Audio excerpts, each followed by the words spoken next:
ईरान-इजराइल युद्ध में अमेरिका खुलकर एंट्री कर चुका है। ईरान गुस्से से तमतमाकर लाल है।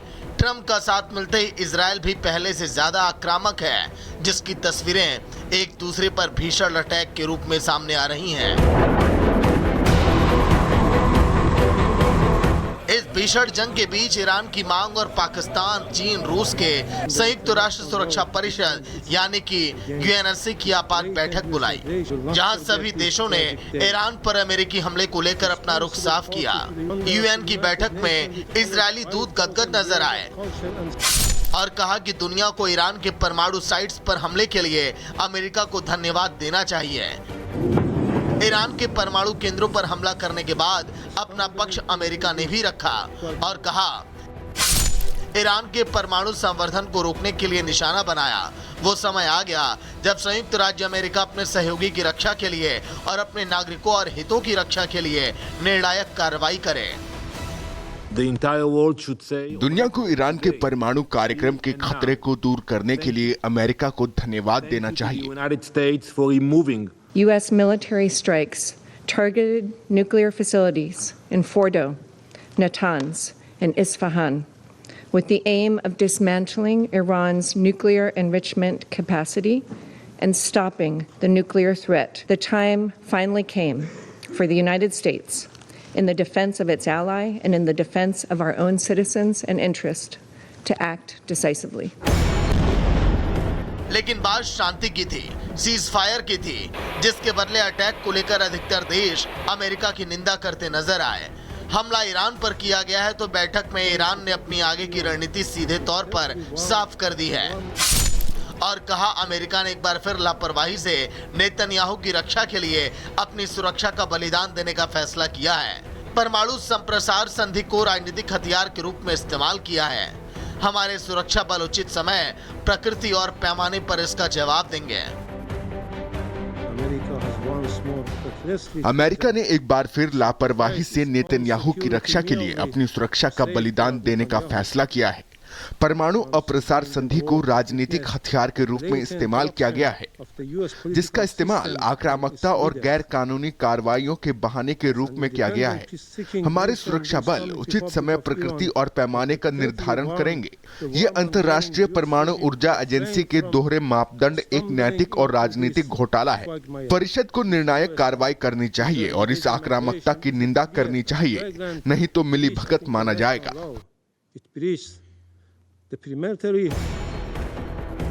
रूस खुलकर इस जंग में ईरान के साथ खड़ा नजर आ रहा है। यूएनएससी की बैठक में भी अमेरिकी हमले की निंदा की और ईरान में तत्काल युद्ध विराम की अपील की है। साथ ही कहा कि अमेरिका ने ईरान पर हमला कर जंग छेड़ दी है।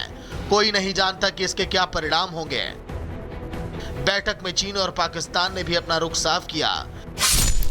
चीन ने कहा कि संयुक्त राष्ट्र चार्टर अंतर्राष्ट्रीय कानून और ईरानी अधिकार का उल्लंघन है।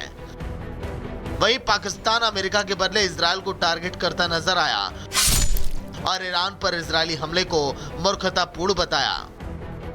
इजराइल और अमेरिका एक दूसरे के साथ हैं, ये पूरी दुनिया के सामने आ चुका है, लेकिन अब सबकी निगाहें ईरान पर टिकी हैं कि उसका अगला कदम क्या होगा। साथ ही नजर उन देशों पर भी है जो अभी तक ईरान के साथ खड़े नजर आ रहे हैं। Bureau report, Republic Bharat. और इन सबके बीच शब्दों की जंग, जुबानी जंग भी जारी है। धमकी और चेतावनी का दौर भी जारी है। ईरान के सुप्रीम लीडर की इजराइल को धमकी। इजराइल ने बहुत बड़ी गलती की है, खामनेई ने कहा है।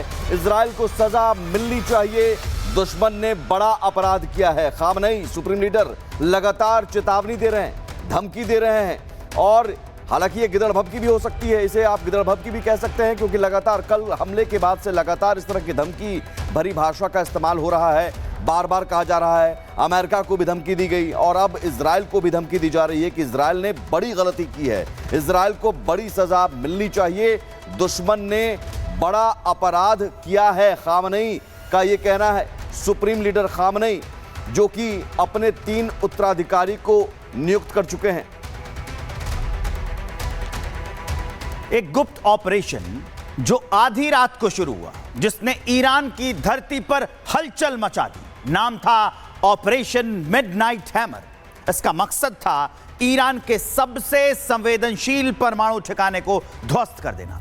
अब आपको हम दिखाएंगे इस हाई क्लास मिलिट्री मिशन के पीछे की प्लानिंग और अंजाम तक इस मिशन को पहुंचाने की इनसाइड स्टोरी क्या है, देखिए रिपोर्ट में।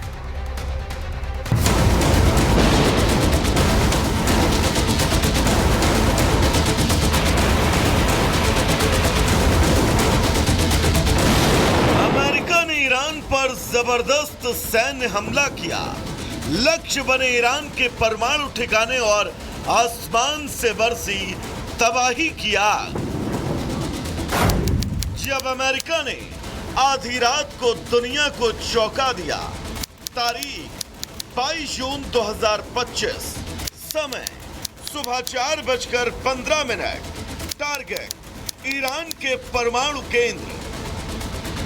अमेरिका ने 22 जून की सुबह ईरान के 3 परमाणु ठिकानों पर 7B2 बॉम्बर से हमला किया। ये ठिकाने ईरान के फोर्डो, नतांज और इस्फहान में हैं। ईरानी परमाणु ठिकानों पर मिसाइल गिराने के करीब 13 घंटे बाद अमेरिकी रक्षा मंत्री और joint chief of staff general Dan Caine ने एक प्रेस कॉन्फ्रेंस की। जनरल डैन केन ने बताया कि ईरान में चले ऑपरेशन का नाम ऑपरेशन मिडनाइट हैमर था। इस ऑपरेशन में 125 से ज्यादा जेट शामिल थे। 7B2 बमवर्षक, फाइटर जेट और जासूस विमान ऑपरेशन का हिस्सा थे। 30,000 पाउंड के खास बम से हमला किया गया। पनडुब्बी से भी टॉमहॉक क्रूज मिसाइलें दागी गई। भ्रम फैलाने के लिए कई विमान प्रशांत महासागर की तरफ भेजे गए। बंकर बस्टर बम सीधे उस गुफा को निशाना बना रहे थे जहां यूरेनियम सेंट्रीफ्यूज चल रहे थे। 30 मिनट में पूरे ऑपरेशन को अंजाम दे दिया गया। ईरान को हमले की भनक तब लगी जब सब खत्म हो चुका था। ऑपरेशन इतना सटीक था कि एक भी अमेरिकी सैनिक जमीन पर नहीं उतरा। अमेरिका का यह हमला सर्जिकल स्ट्राइक ही था और इस पूरे ऑपरेशन को वॉर रूम में राष्ट्रपति ट्रंप खुद अधिकारियों के साथ मॉनिटर कर रहे थे। ऑपरेशन खत्म होने के बाद अमेरिकी रक्षा मंत्री, जिन्होंने कहा ये कार्रवाई अमेरिका की सुरक्षा और पश्चिम एशिया में शांति बनाए रखने के लिए जरूरी थी। अगर ईरान शांति का रास्ता नहीं अपनाता तो अमेरिका आगे भी सख्त कदम उठाने से पीछे नहीं हटेगा। अमेरिका का कहना है यह हमला ईरान के परमाणु कार्यक्रम को सीमित करने के लिए किया गया, लेकिन क्या यह हमला किसी बड़े युद्ध का संकेत है? ऐसे में दुनिया की प्रतिक्रिया की बात करें तो ईरान ने कहा यह हमला अवैध है, हम इसका जवाब देंगे। इजराइल ने कहा सही समय पर सही प्रहार होगा। रूस ने कहा क्षेत्र में आग लगाई गई है। संयुक्त राष्ट्र ने शांति की अपील की है। अमेरिकी हमले से बौखला ईरान ने पलटवार की धमकी दी। ईरान के पलटवार पर अब पूरी दुनिया की नजर है। हालांकि इस ऑपरेशन के पीछे की सच्चाई अभी भी धुंध में है, लेकिन इतना तय है मिडनाइट हैमर ने मिडिल ईस्ट में तनाव की आग भड़काई है। और यह भी तय कि ईरान की जमीन पर गिरा अमेरिकी हथियारों का कहर विश्व की राजनीति में एक नया अध्याय